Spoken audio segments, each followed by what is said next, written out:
You're speaking about like a personal relationship, not it doesn't have to go too far, but a personal relationship with the power provider. Hmm. You have to speak with people who work in this industry. This is their company. This is how it Yeah. goes. And part of Bitcoin's mindset is like this is libertarian. It's kind of like Hmm. financial freedom, take it for yourself. Being down in Texas and being at Empower, one of the cool things is you start to realize that there's a lot of things that make the world go round, and that's the same case for Bitcoin.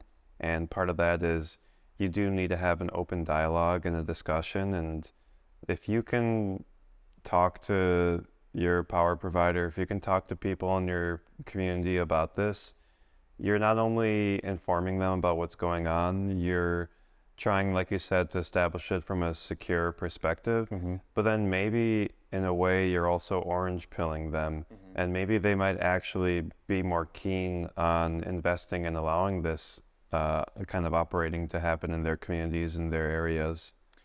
Yeah, I completely agree. I think a lot of times, again, we think of some of these larger power companies or power providers or utility commissions, whatever. We think of them as a singular entity that we're always fighting against in the mining industry. But the reality is they're just groups of people, and each, group, they're all individuals at the end of the day. So from my experience, yeah, the entity itself might be difficult to work with just because a lot of these power companies are 100 years old, right? They're not moving very quickly. Mhm. But you kind of talk to the people in these companies, and they're very interested. They want to learn more. They're very intrigued with, well, why do you need this much power? Are you sure you need this much power? Are you off by a zero, right? Like, there's all these things, but I wouldn't necessarily put it as orange pilling them yet. But that seed's planted in their head. Yeah. They're thinking, what? Why does this guy want this much? Another 600 amp panel at his house, right? What's going on here? And then over time, you kind of start talking to these people in these groups, and you realize they're just people as well. And so Yeah. they might have these big kind of bureaucratic institutions that they're trying to wield, but at the end of the day, it's just groups of people. So I think from my perspective, there have been a lot of successes talking to the people in these organizations, Yeah. and really just kind of understanding that, hey, these are businesses that are booming everywhere right now, and the United States has become a massive contender in the kind of global hash rate game. So Yeah.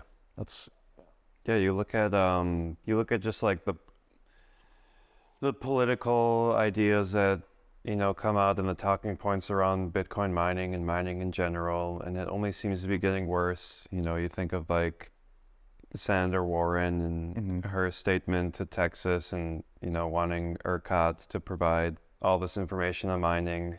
And I've been seeing on Telegram today, like Bitcoin Magazine posted it, some proposed 30% tax on the electricity rate for mining.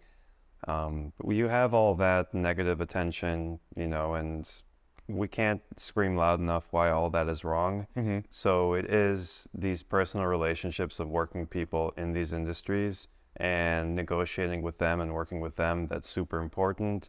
That's something about Texas that really catches my eye.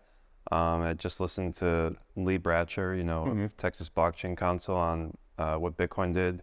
And I thought he laid out really eloquently why Texas is like the most sustainable energy state in America and why it's one of the most forward-thinking states.